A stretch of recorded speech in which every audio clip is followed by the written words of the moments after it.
Bonsoir et bienvenue dans ce nouveau numéro d'Action Discrète. Le sujet de la semaine, c'est la stigmatisation de la communauté musulmane en France.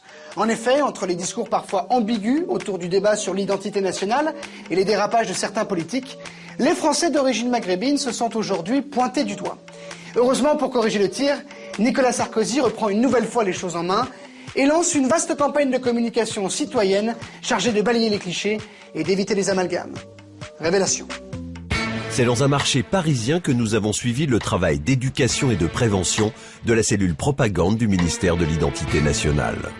Excusez-moi mesdames, on fait un petit sujet sur l'identité nationale. C'est un petit spot qui est destiné justement à éclairer les Français sur le sens du débat. On a des gens qui sont du ministère de l'Immigration et de l'Identité nationale qui sont ici, ces deux personnes. Et en fait, ils se sont rendus compte qu'on n'arrivait pas à définir ce que c'était être français. Par contre, on arrive à définir ce que c'est ne pas être français. Alors, je vais juste vous poser une question. Est-ce que être français, c'est égorger un mouton en haut d'un minaret, en le jetant dans le vide et en criant Allahu Akbar ? Mais vous avez déjà vu des gens faire ça en France? Non, un mouton d'un minaret. Non, et justement la question se pose, est-ce que c'est ça être français?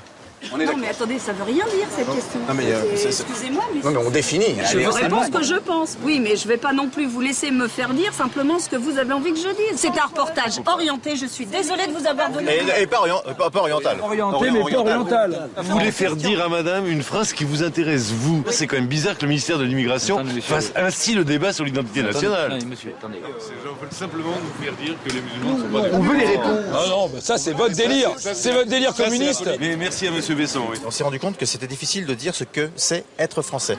Par contre, c'est facile de dire ce que c'est ne pas être français. D'accord. Par exemple, si je vous dis le port de la burqa, est-ce que c'est ça la France? Non. Si je vous dis construire des minarets en plein centre de la capitale, est-ce que c'est ça la France? Non.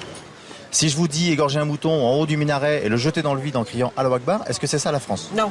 Si je vous dis... Ça serait bien, excusez-moi. Est-ce que vous pouvez dire, face à la caméra, lapider sa femme parce qu'elle ne veut pas porter de la burqa, ça n'est pas ça la France? Ah oui.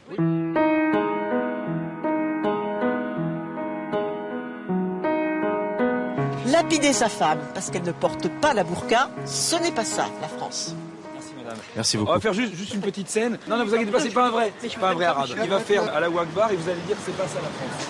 Alors, le drapeau français, je me torche avec. Les Français, je les nique. eh bien dites donc, ce n'est pas ça la France.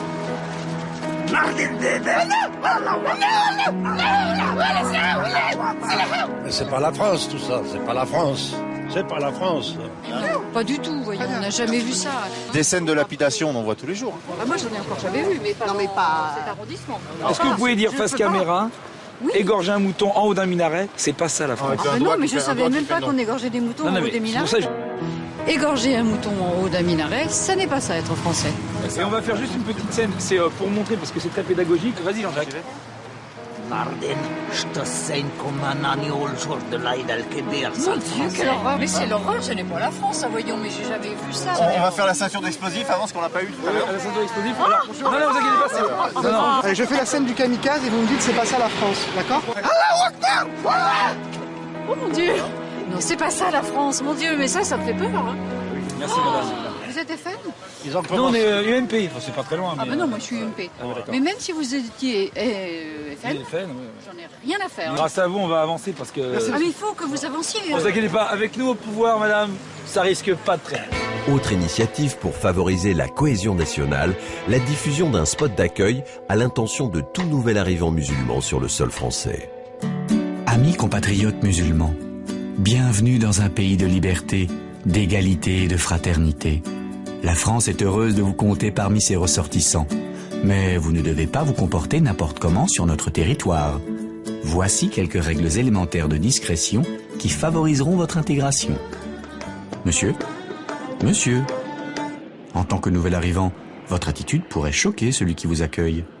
Regardez-vous, quel est ce bronzage qui en dit long sur votre origine et sur votre confession? Une chemise hawaïenne, des Ray-Ban, un bodyboard et le tour est joué. Vous avez tout l'air de revenir d'une semaine aux Antilles.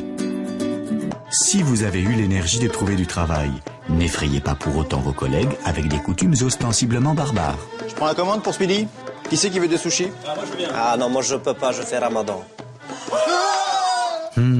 Il serait pourtant si simple de pacifier les relations sociales. prends la commande pour ce midi. Qui c'est qui veut des sushis? Ah, moi je veux bien. Ah, moi je ne mange rien, j'ai pris 2 kilos. Je suis gras comme un locum. Comme un quoi? Comme une vache. C'est mieux.